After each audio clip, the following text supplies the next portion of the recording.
Before you go, we'd love to know, where in the world are you watching from? Drop your city or country in the comments and let's see how far this story has reached. If this tale touched your heart, imagine what's coming next. A brand new chapter of love, secrets, and second chances premieres tomorrow. Don't miss it. Hit that subscribe button and ring the bell so you'll be the first to know when it drops. Until then, thank you for being part of our story. See you in the next chapter.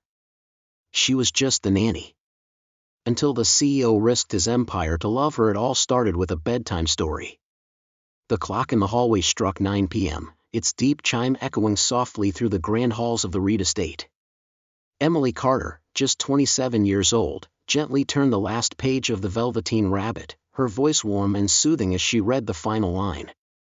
Curled up beside her in the oversized California king bed was 6-year-old Sophie Reed, her tiny fingers gripping a worn-out stuffed bear.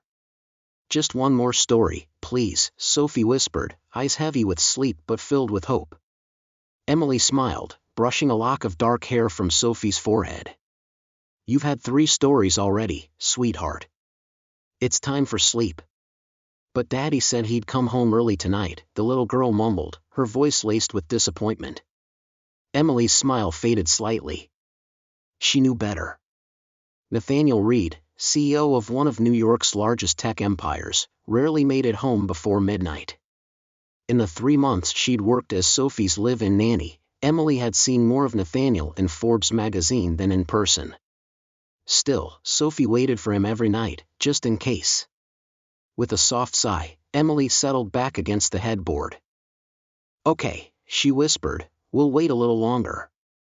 But just until you fall asleep." Sophie's face lit up with a tired kind of joy. She scooted closer, resting her head on Emily's shoulder as the silence of the house wrapped around them like a blanket. The master bedroom was sleek and masculine, navy linens, dark walnut furniture, and the faint scent of cedar and cologne in the air. Emily told herself she'd move Sophie once she nodded off. But as the minutes passed, the softness of the bed and the warmth of the little girl beside her lulled Emily into a half-sleep. That's when everything changed. The sound of a key turning in the lock. The creak of the bedroom door opening. And then, the shift in the air, the presence of someone else. Emily's eyes snapped open. There he was. Nathaniel Reed stood in the doorway, 6 feet 3 inches, suit jacket slung over one arm, his tie loosened, dark hair slightly tousled from the wind outside. His intense blue eyes landed on her and stayed. For a moment, neither of them moved. Then she sat up too quickly, trying not to wake Sophie. "Mr. Reed, I'm so sorry." "I didn't mean to," he held up a hand, silencing her. His expression unreadable. But instead of anger, there was something else in his eyes. Something softer. He looked at his daughter, asleep between them, clutching Emily's sleeve as if it were the only safe thing in the world. And in that moment, something shifted. It was the beginning of a story neither of them saw coming. A story that began not with a grand gesture, but with a little girl who refused to sleep, and 2 strangers who never expected to find something real in the quiet of a late evening. Emily hadn't meant to cross a line that night, but something had shifted, and there was no going back. The next morning, she woke alone in the master bedroom, sunlight streaming through the tall windows. A neatly folded blanket covered her, and Sophie was gone. For a moment, panic gripped her chest, until she spotted the note on the nightstand. In Nathaniel Reed's bold handwriting, it read, "Had an early meeting. Sophie's in her room, still asleep. We should talk. My office. 7 p.m. And Emily stared at the words, heart pounding. She'd never been invited to his office before.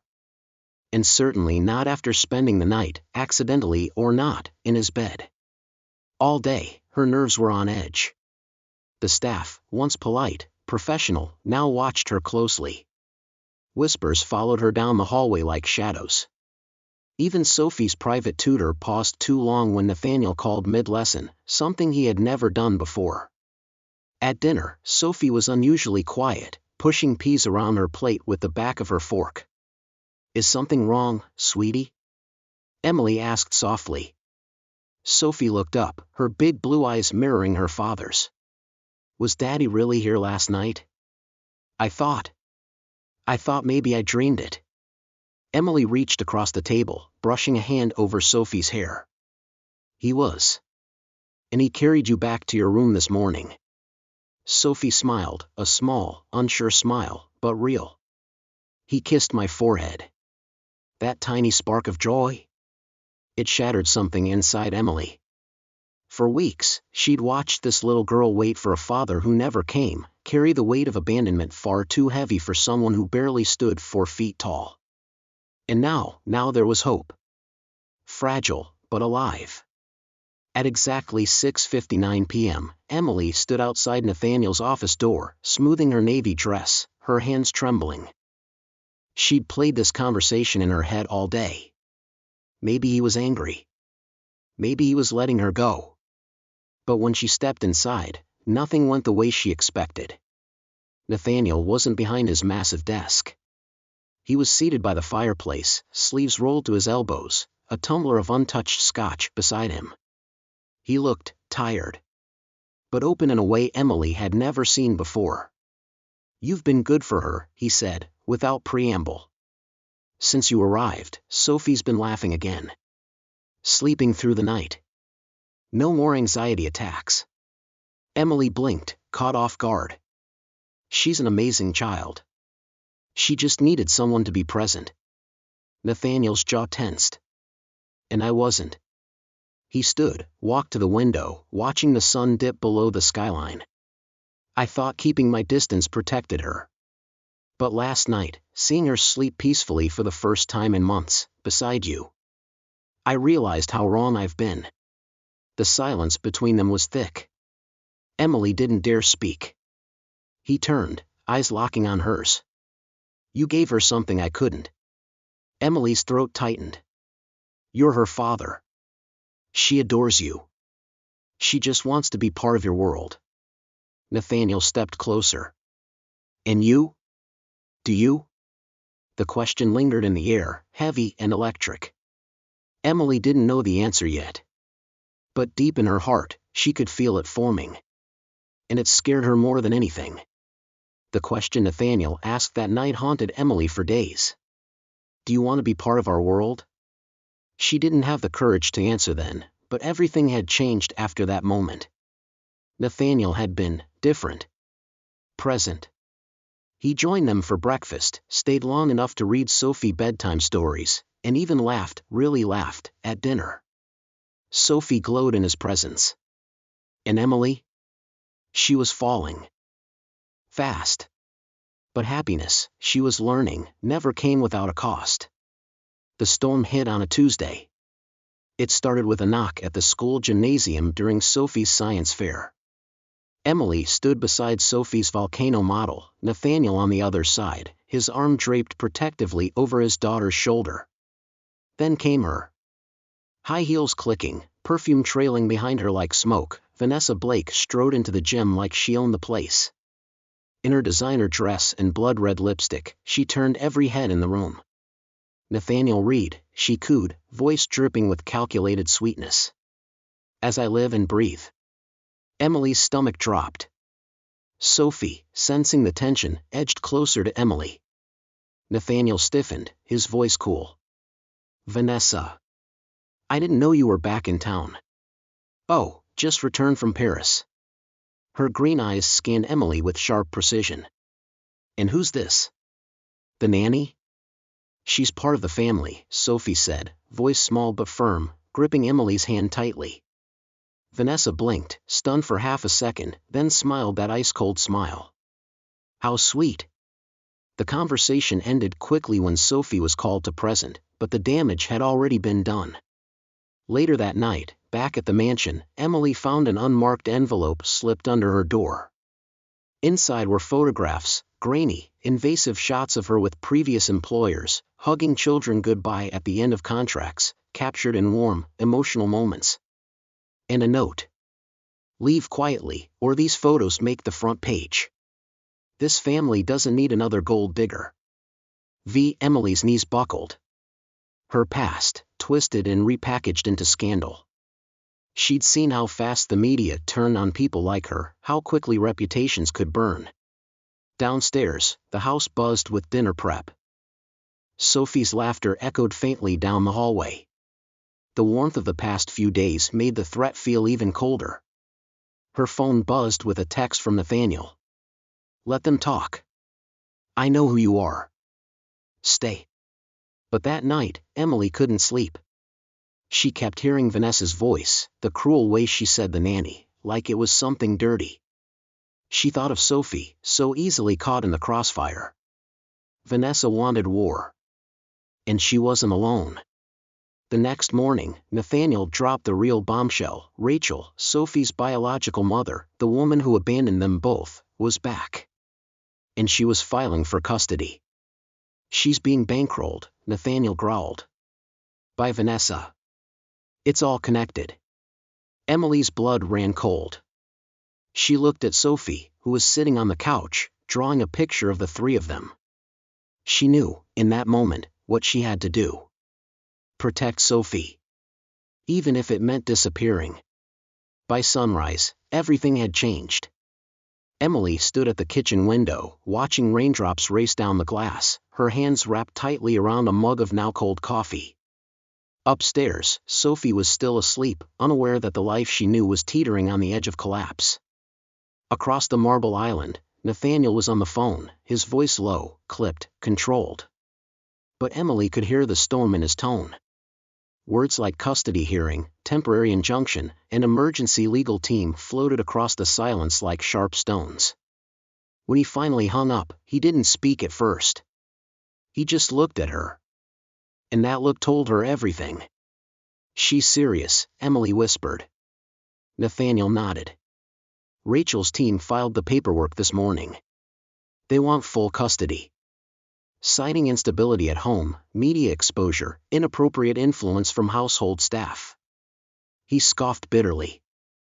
"Vanessa's fingerprints are all over it." Emily's stomach turned. "Is she even sober?" she asked, voice shaking. No, his jaw clenched. "But if we can't prove otherwise, and with the board already breathing down my neck, they'll use it to take Sophie." The words felt like poison. Nathaniel moved closer, lowering his voice. "I have a plan. But you're not going to like it." She stared at him, waiting. "I need you to leave," he said, voice barely above a whisper. "Just for now. Take Sophie somewhere safe. Somewhere off-grid. My lawyer has a property in Vermont. Remote. Protected. No media. No threats." Emily took a step back, shaking her head. "You want us to run?" "I want you both alive, safe, and out of reach. I'll stay, I'll fight this. But I can't do that if I'm constantly worried about her. And you think I can just take her away? What if she doesn't understand? What if she thinks she won't?" His voice cracked. "Because I'll tell her. I'll promise her I'm coming. I'll be there the moment this is over." Emily blinked back tears. "This is insane." "It's survival," he said, stepping closer. "I'm not asking you to disappear forever. Just until I can clear our names and crush this attack from the inside out." He paused, cupping her face in his hands. "Emily, you once asked me if I was willing to risk everything for Sophie. I am. But I can't do it alone. I need you to protect her the way you always have." Emily swallowed hard, the weight of it sinking in. She thought of Sophie's drawings. The ones where she, Nathaniel, and Emily stood hand in hand under a smiling sun. The ones labeled "My Family" in crooked crayon letters. Could she walk away from the home they'd built, even temporarily? Could she risk never coming back? But the bigger question was, could she let Sophie be taken by a woman who had already abandoned her once? Emily closed her eyes. Then nodded. "I'll go," she said softly. "But promise me something, Nathaniel, anything. Don't let them win." He pulled her into his arms, voice breaking as he whispered, "I won't. I swear to you, I'll bring us home." The mountains were silent, but Emily's heart was anything but. It had been nearly 2 weeks since she and Sophie had arrived at the secluded Vermont safe house. The 2-story wooden cabin sat nestled in the trees, miles from the nearest town. No cell service. No reporters. No threats. Just peace. At least, on the surface. But every night, after Sophie was tucked into bed with her favorite bear and a flashlight under the covers, Emily would sit by the window, staring out into the dark forest, waiting. Waiting for a message. Waiting for him. Nathaniel. And then, one night, the phone rang. Not her regular phone, but the encrypted line Nathaniel's legal team had provided, only to be used when it was safe. She snatched it up before the second ring. Emily, his voice came through, hoarse but alive. It's over. Her breath caught. They dropped the custody suit. Rachel missed her hearing, failed every drug test. Vanessa's blackmail trail was traced and exposed to the board. They voted to reinstate me this morning. Emily covered her mouth, tears already building. We're safe, she whispered. We're safe, he confirmed. I'm on my way. Be there by sunset. By the time the sun painted gold across the tree line, Emily had baked 2 batches of cookies, cleaned the entire cabin twice, and helped Sophie make a hand-drawn welcome home, Daddy sign taped to the front door. At exactly 6:14 p.m., the sound of tires crunching gravel echoed through the trees. Sophie was out the door before Emily could stop her, her little legs pounding across the porch as the black SUV came to a slow stop. Nathaniel stepped out, wearing jeans and a gray Henley, nothing like the suits he wore in boardrooms. He looked exhausted, but his eyes were filled with something stronger than fatigue. They were filled with love. Daddy! Sophie cried, launching herself into his arms. He caught her easily, pulling her close, holding her like he'd never let go again. I missed you so much, princess, he murmured into her hair. When his eyes found Emily's across the porch, he didn't hesitate. He walked toward her, still holding Sophie, and kissed her, right there under the pine trees, under the sky they'd waited so long beneath. I told you I'd come back, he whispered. You did, she said, breathless. You kept your promise. They spent the evening as a family, curled up on the couch, watching movies and eating cookies. It wasn't extravagant. It wasn't grand. But it was real. The kind of peace you only earn after war. Later that night, after Sophie had fallen asleep between them, Emily turned to Nathaniel. What now? She asked. He smiled, brushing her hair back gently. Now? We go home. Together. No more hiding. And the press? Let them talk, he said softly. We're not a scandal. We're a family. Emily rested her head on his chest, listening to the steady beat of his heart, the sound of safety, of home. They had survived the storm. Now, it was time to live in the sunlight. Together. We've come to the end of another powerful chapter in this emotional journey, and now, we want to hear from you.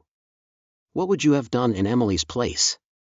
Would you have risked everything to protect the child you love? Could you walk away from the man who held your heart to keep your family safe?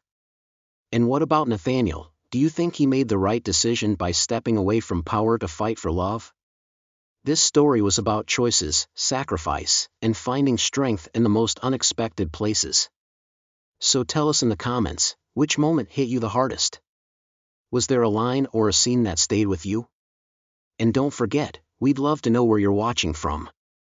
Whether it's a small town, a big city, or somewhere in between, let's light up the comments with love from around the world. If you enjoyed this story, be sure to subscribe and turn on notifications, because tomorrow, a brand new chapter begins, and trust us, you won't want to miss it. Thank you for being part of this growing story community.